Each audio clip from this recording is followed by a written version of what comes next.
जी dear students, अस्सलाम वालेकुम रहमतुल्लाहि व बरकातुहू। जी आज संडे है, ऑफ डे है और जो लोग ज़ाहिर हैं जिनके पेपर्स हैं अपीयर होने जा रहे हैं वो तो अपने अपने स्टडीज़ में मशगूल होंगे।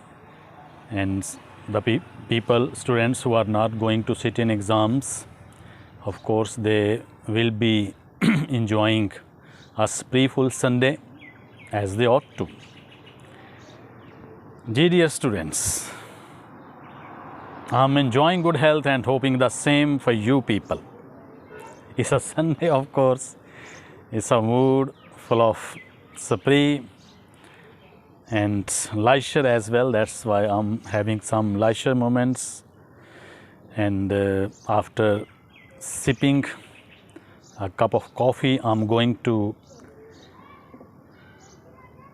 answer the questions you have asked in your comments, and that's why today is our Q&A.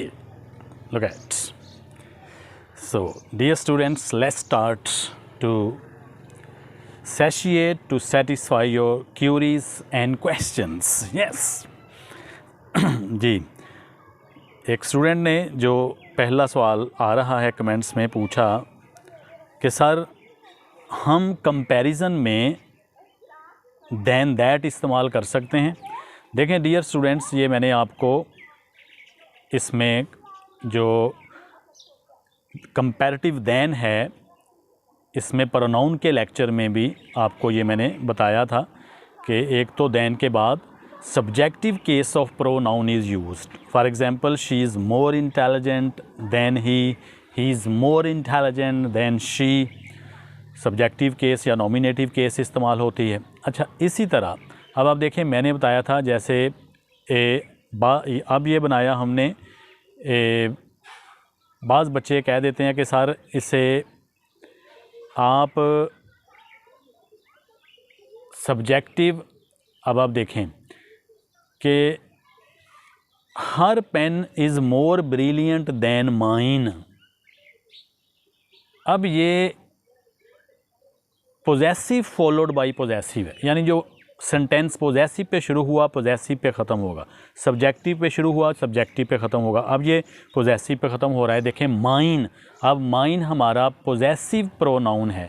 अब डियर स्टूडेंट्स, आपने पूछा कि क्या पोजेसिव एडजेक्टिव जैसे माई है इससे भी ठीक हो सकता है। मैंने आपको बताया था कि इसके बाद फिर आपको दैन के बाद दैट ऑफ लगाना पड़ेगा और माई जो कि हमारा पोजेसिव एडजेक्टिव है इससे पहले यानी देन दैट ऑफ, और फिर जिसको आप कंपेयर कर रहे हैं नाउन, जैसे कि पेन है यहाँ, फॉर एग्जांपल मैं कहूँ her pen is more brilliant than that of my pen. Multan is hotter than that of Lahore. Multan is hotter, comparative degree is hotter than that of Lahore. तो ऑफ कोर्स डियर स्टूडेंट्स इस तरह बन सकता है जो मैंने आपको तरतीब बताई, और ये रिपीटडली बता रहा हूँ क्योंकि इससे पहले हम प्रोनाउन के लेक्चर में भी जब हम पोजेसिव प्रोनाउन कर रहे थे तो इसे बड़ा डिटेल से वहाँ भी हमने डिस्कस किया। चूँकि आपका सवाल है, so it is due to me now satiate and satisfy your query. I believe that you are satisfied with the answer. Yes yes, so let's move towards our next question. अच्छा, एक बच्चे ने पूछा सर पंक्चुएशन पे भी बता दें। Dear students, आपको you need to stay tune to my channel, जुड़े रहना है। हर चीज़ जो है ना वो एक हिरार्की के साथ, एक तरतीब के साथ आ रही है। अगर उसमें एक टॉपसी टर्वी या उपल थल पैदा कर देते हैं तो फिर कन्फ्यूजन आ जाती है। तो ये ऐसे ही है जैसे मैंने आपको शुरू में भी कहा था कि just like a brick strengthening and cementing the other one to bring symmetry and beauty. So the next question that's coming our way, एक स्टूडेंट ने पूछा कि क्या हम डेफिनेट आर्टिकल दी की जगह पे दैट इस्तेमाल कर सकते हैं। देखें डियर स्टूडेंट्स, जैसे मैंने आपको बताया था, the definite article the is used to specify, to particularize, to definitize a noun. किसी इसम को ख़ास करने के लिए आता है। फॉर एग्ज़ाम्पल मैं कहूँ the boys are playing, the boys are playing in the grounds. अब आप देखें the boys are playing in the playground. अब इसमें देखें दी बॉयज़, ये इशारा है, स्पेसिफाइड कर दिया गया जो बच्चे इस वक्त खेल रहे हैं। अब इसी तरह देखें कि एक फादर है, वो घर आता है, वो अपने बच्चों से पूछता है कि वेयर इज़ योर मदर। वो बच्चा कहता है dad she is in the kitchen. तो in the kitchen already in mind, specified कर दिया कि घर का किचन। या वो कहता है she is in the garden, तो स्पेसिफाइड हो गया कि घर का गार्डन। तो इसको हम स्पेसिफाई करने के लिए इस्तेमाल करते हैं। अब जो दैट होता है, देखें डियर स्टूडेंट्स, हमने आपको बताया था कि ये आपके रिलेटिव प्रोनाउन में हु, दैट और विच, दैट जो है ये जानदार बेजानदार दोनों के लिए आता है। The boy that was standing there is my student. The girl that was in red is his wife. The pen that I bought the last year, the pen that I bought the last year is broken. So you need to be very particular regarding the use of the and that. And I believe that you are clear about the question you put to me. The answer just I have dished out to you. It will be very satisfying on your part. समझ आ गया होगा, मैं समझता हूँ। तो next dear student, हमारा जो question आ रहा है, अच्छा एक बच्चे ने ये प्रेसी के बारे में पूछा है। प्रेसी देखें डियर स्टूडेंट, जिसे तलखीस नगारी उर्दू में कहते हैं। प्रेसी क्योंकि ये बड़ी क्लासेस का क्वेश्चन है, कंपटीशन के एग्ज़ाम्स में आ जाता है, ग्रेजुएशन लेवल पे, इससे ऊपर। प्रेसी जो है it's a French word. English में precise means to cut short, मुख्तसर करना, टू कट शॉर्ट। अच्छा, इसमें अब हम क्या करते हैं कि आपने जो एक पैसेज दिया गया होता है उसका 1/3 आपने करना होता है, उसको आपने रिड्यूस करके 1/3 पे लेकर आना होता है।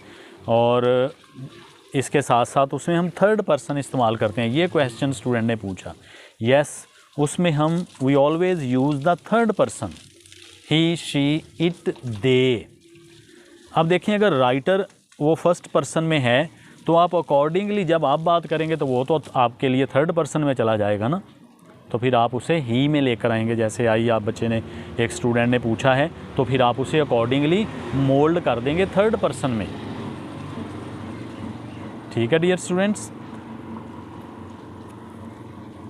वो तो आई उस शक्ल में होता है। देखें अगर कोई ऐसा पैसेज है जो आप अपने से डायरेक्टली आपसे रेलेवेंट है, उसमें बात कर रहे हों, तो फिर आप फर्स्ट पर्सन ही रहने देते हैं। फॉर एग्ज़ाम्पल अगर एक पैसेज आ जाता है जो कि रिस्पॉन्सिबिलिटीज़ ऑफ गुड सिटीज़न्स, अच्छे शहरियों की ज़िम्मेवारियाँ ज़ाहिर है, बीइंग पाकिस्तानी, तो फिर उसमें हम फर्स्ट पर्सन वी ही रखेंगे क्योंकि वो ओवरऑल हमारी सोसाइटी को यानी हमें एड्रेस कर रहा है। तो ऐसे में मार्जिन होता है कि भी आप फर्स्ट पर्सन इस्तेमाल कर रहे हैं, otherwise third person, always use the third person. तो उसमें थर्ड पर्सन डियर स्टूडेंट्स इस्तेमाल करते हैं और ये 1/3 होता है, मैंने आपको जैसे अभी बताया प्रेसी में। और उसमें कोई भी आप सुपरफ्लूअस या रिडंडेंट मटेरियल जो कि इररेलेवेंट होता है, लाइक एग्जांपल्स, वो आप इस्तेमाल नहीं कर सकते। तो इस तरह एक खूबसूरत प्रेसी जो है वो वजूद पा जाती है। जी, उम्मीद करता हूँ कि you are satisfied with the answer. वो स्टूडेंट जिसने ये क्वेश्चन पूछा है उसकी तशफ़ी हो गई होगी इंशाल्लाह। जी डियर स्टूडेंट्स, अब एक स्टूडेंट ने ये क्वेश्चन किया कि सर ये क्योंकि आजकल इंटर के पेपर होने जा रहे हैं तो एक बच्चे ने क्वेश्चन किया कि सर ये जो एक्सरसाइज वाले क्वेश्चंस हैं हम इनको अच्छी तरह से कर लें, जो मोर शॉर्ट क्वेश्चंस हैं, एक्स्ट्रा शॉर्ट क्वेश्चंस दिए गए होते हैं उनको भी करना पड़ेगा। देखें, मैं हमेशा अपने स्टूडेंट्स को ये बताता आ रहा हूँ कि आप जब टेक्स्ट पढ़ते हैं उसे गौर से पढ़ें। पेपर वाले के लिए जो स्टैंडर्ड है, जो बेंचमार्क है, वो आपकी टेक्स्ट है, और उसमें जो आपके वो एक्सरसाइज में दिए गए शॉर्ट क्वेश्चंस होते हैं ना, वो उनको फोकस करेगा। अब आप देखें कि वो जो मोर शॉर्ट क्वेश्चंस होते हैं एक्चुअली वो मटेरियल वही होता है आंसर्स का, वो उनकी मोल्ड कर देता है, क्वेश्चंस को थोड़ा मोल्ड करके आपको कंफ्यूज करने के लिए। So when you are well equipped with the textual knowledge, you are in a very able position to conduct the short questions in a very intelligent and diligent manner, इंशाल्लाह। तो आपने confuse नहीं होना, material वही होता है। तो आपका मेजर फोकस आपकी टेक्स्ट होना चाहिए, और जो शॉर्ट क्वेश्चंस एक्सरसाइजेज में हैं उनको अच्छी तरह से फोकस करें। बाकी अगर मोर शॉर्ट क्वेश्चंस हैं वैसे रीडिंग के तौर पर आप पढ़ लें, आपका मेन फोकस आपकी टेक्स्ट ही होना चाहिए। तो इस तरह इंशाल्लाह ताला it will bring credit to you people, and इंशाल्लाह my prayers will always be waiting upon you people to get you realized to your cherished dream and goal, इंशाल्लाह। तो उसमें देखें, मैं जैसे कहता हूँ कि आपने you need to be very particular regarding your prayer, आपने अपनी नमाज के बारे में भी बहुत ख़ास ख्याल रखना है। हमेशा की तरह नमाज नहीं छूटनी चाहिए, और बड़ों का अदब एहतराम करें। तो बेटे दुआएं भी लिया करें, इंशाल्लाह इससे यकीनन ज़िंदगी का हर मामला बहुत आसान हो जाता है। Whatever and whichever the exam you are going to appear and sit in, that is going to be very easy to you when you earn prayers around, and that's the best earning on earth, that makes you successful, not here in this world, rather in the hereafter. तो dear students, आपका main focus आपकी जो है वो text है, आपने text को focus करना है।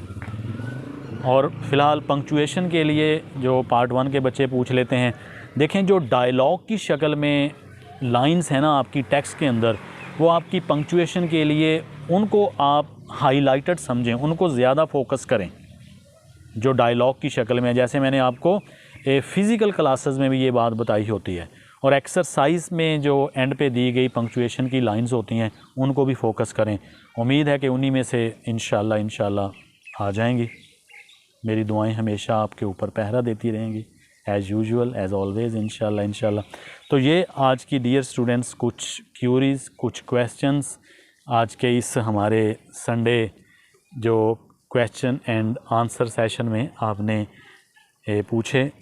मैंने पूरी कोशिश की है कि इन क्यूरीज़ को, इन क्वेश्चंस को सैशिएट कर सकूं, तसल्ली कर सकूं। उम्मीद करता हूं कि आपको फ़ायदा हुआ होगा। तो मेरी दुआएं हमेशा बेटे, जैसे मैंने कहा, आप लोगों के साथ हैं। और बाकी मेरे स्टूडेंट्स जो इस वक्त कंपटीशन यानी कॉम्पिटिटिव एग्ज़ाम्स के लिए तैयारी कर रहे हैं, वो भी माशाल्लाह उनकी तरफ से भी काफ़ी क्यूरीज़ आ रही हैं इस तरह। तो मेरी दुआएं आपने तमाम स्टूडेंट्स के लिए हैं, even my students who are living abroad. बहुत सारे ऐसे स्टूडेंट्स हैं जो अब्रॉड में भी साथ साथ मेरे साथ जुड़े हुए हैं, उनके लिए भी मेरी दुआएं हैं। जो अपने वहाँ पढ़ रहे हैं और साथ साथ जॉब कर रहे हैं, सब के लिए मेरी नेक तमन्नाएं हैं। Wherever you are, may अल्लाह flourish you, thrive you and progress you profusely, effusively, massively, आमीन आमीन। खुश रहें, खुश रखें। ये है आज का Sunday question and answer session. Till next, अल्लाह हाफिज़। अपना बहुत बहुत ख्याल रखिएगा।